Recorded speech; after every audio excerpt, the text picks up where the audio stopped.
Amigos del Universal, muy buenos días. Pemex necesita modernizarse. Esto es indiscutible. Todos sabemos que Pemex necesita una modernización, pero la pregunta es, ¿qué necesita reformar Pemex?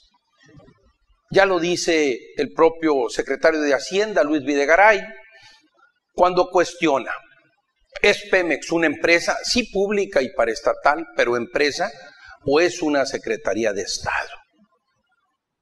Esta pregunta nos lleva a reflexionar seriamente sobre el papel que debe jugar el Estado mismo como dueño de la empresa paraestatal y como dueño del recurso patrimonial que es el petróleo.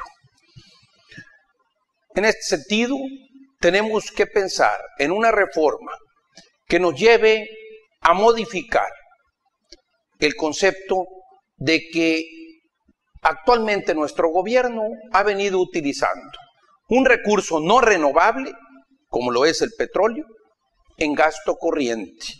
Y esto, mis amigos, es una irresponsabilidad. Esto ya no puede seguir.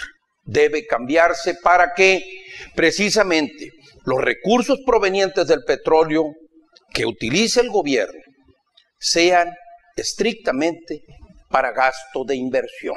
Sea esta inversión en capital humano, como sería educación y salud, o bien inversión en infraestructura para modernizar el país. Pero la pregunta de fondo sigue siendo, ¿quién ejerce el papel de dueño en Pemex? ¿A quién le duele Pemex? Y la verdad, mis amigos, es que a nadie. Pemex no le duele a nadie. Puedo decir, sin temor a equivocarme, que todos sus participantes, sean estos proveedores, clientes, empleados, funcionarios, en fin, lo que los gringos le dan a llamar stakeholders, todos ordeñan a la empresa. Y esto nos lleva, pues, a pensar seriamente en que hay necesidad también de corregir y combatir el grave problema de corrupción que está anidado hoy por hoy en la paraestatal. Si hablamos, pues, de una reforma energética, en particular en el tema petrolero en México, como es el tema actual, tiene que ser una reforma energética integral. No podemos analizar parcialmente las cosas como lo está planteando el gobierno federal. Pemex actualmente, mis amigos, financia más de la tercera parte del presupuesto del gobierno federal. Con esto, pues, nos lleva a pensar que necesitamos nosotros, sí, una reforma constitucional que nos permita definir los qués y flexibilizar la operación de la paraestatal. Pero también necesitamos una reforma de ley secundaria que nos defina los cómo se van a llevar a cabo estas modificaciones y esta operación. También, como ya lo decíamos, necesitamos reformar el régimen fiscal de Pemex porque, ya lo decíamos, es demasiado importante la aportación económica que hace al gasto federal. Así las cosas, mis amigos, es necesario que para llevar a cabo un verdadero análisis, un análisis de una reforma energética, este debe ser integral y no como lo plantea el gobierno del presidente Enrique Peña Nieto. En mi opinión, la propuesta que ha hecho el gobierno federal no debe aprobarse.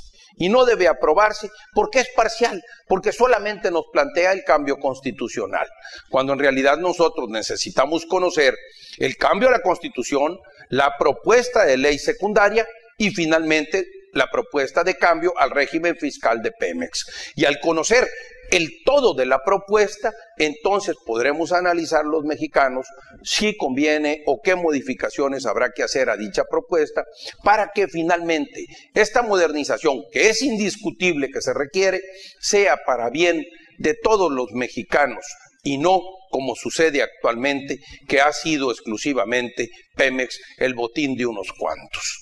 Así, mis amigos, si no se analiza este tema de manera integral, en donde veamos la reforma constitucional, la reforma a la ley secundaria y la reforma al régimen fiscal de Pemex, y solamente analizáramos y aprobáramos, como lo plantea el gobierno federal, la reforma constitucional, aprobar la reforma constitucional sin ver el todo sería tanto, mis amigos, como darle un cheque en blanco a nuestro gobierno federal.